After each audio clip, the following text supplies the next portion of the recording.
Hi guys! Welcome back to my channel. Today, meron po tayong client na 2024 Mitsubishi Triton Athlete. Actually po, si client, lagi ring nanonood po dito sa YouTube channel ko. Napanood niya rin dito yung 2023 na Athlete na nilagyan po namin ng mas malaking gulong gamit po yung stock mags. So ngayon, ang gusto ni client, i-retain po yung stock mags. Tapos, lalagyan po siya ng mas malapad at mas malaking gulong para medyo tumaas po siya. Ang size po ng stock mags nito, size 18 by 7.5. Tapos yung stock na gulong nito, 265 60R18. So, tara! Samahan niyo po ulit ako.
Ito po yung ilalagay nating gulong, itong number 1 na BFG KO2.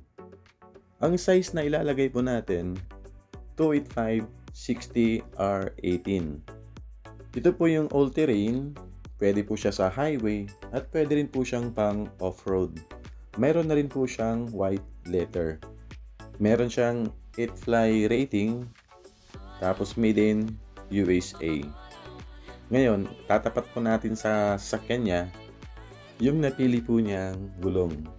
Yung ganitong size na 285 60R18, pag ginamit po yung stock mags po niya, hindi po siya sasayad.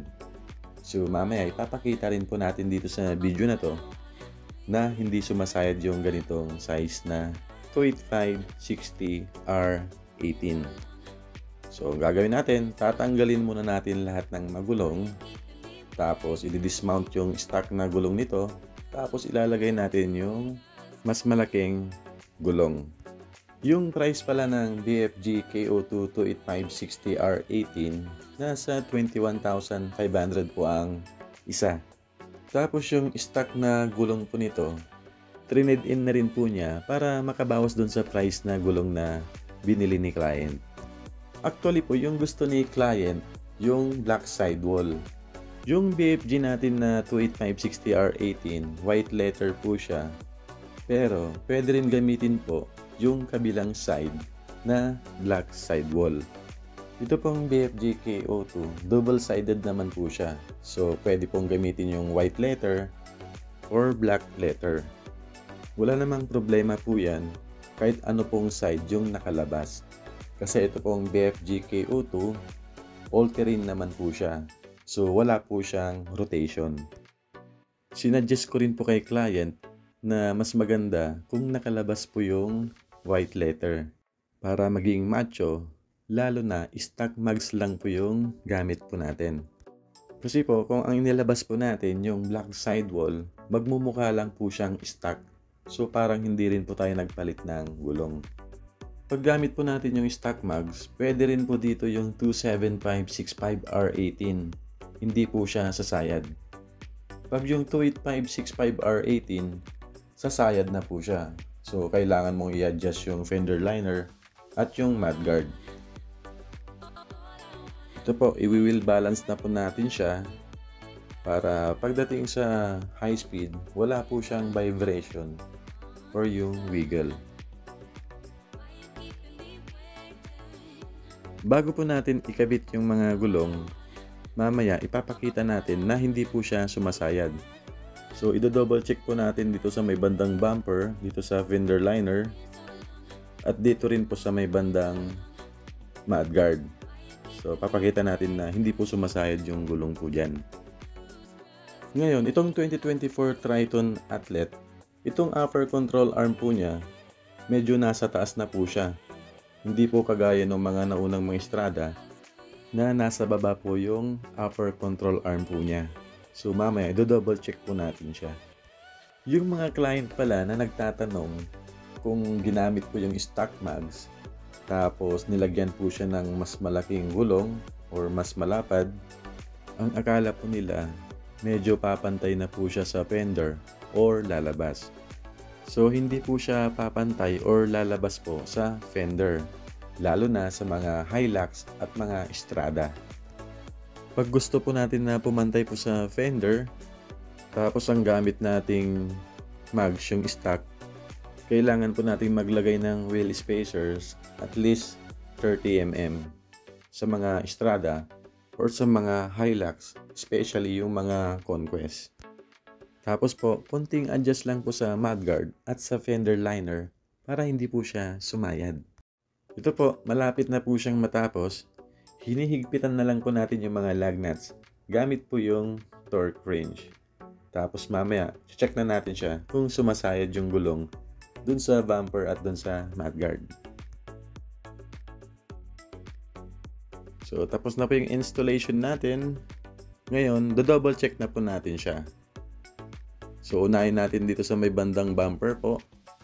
So, pag pihit po ng gulong, hindi po siya sumayad. Malaki pa po yung clearance. Ngayon, check natin dun po sa bandang mudguard. So, ganun din po, hindi po siya sumayad. Tapos, malaki pa po yung clearance. So, ngayon, pwede rin po tayong maglagay dito ng 275/65 R18. Ngayon, i-double check natin yung stock na upper control arm po niya kasi medyo nasa taas na po yung stock UCA dito po sa Triton.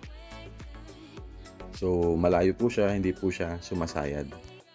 Dahil stock mags po yung gamit po natin, tapos nilagyan po siya ng mas malapad na gulong, hindi po siya pumantay or lumabas po dun sa fender.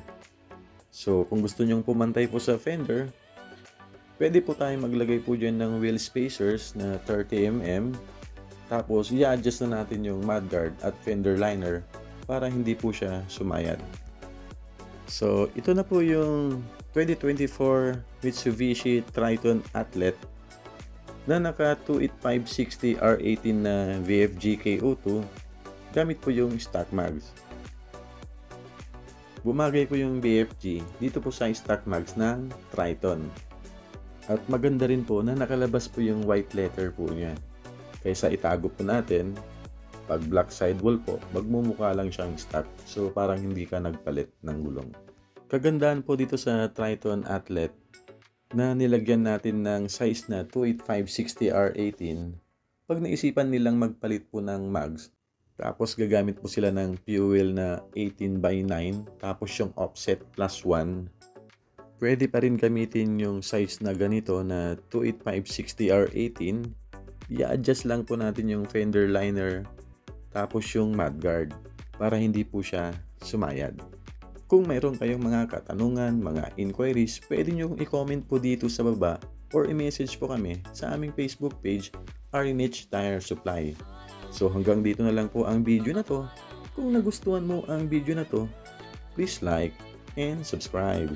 Ride safe guys! Bye!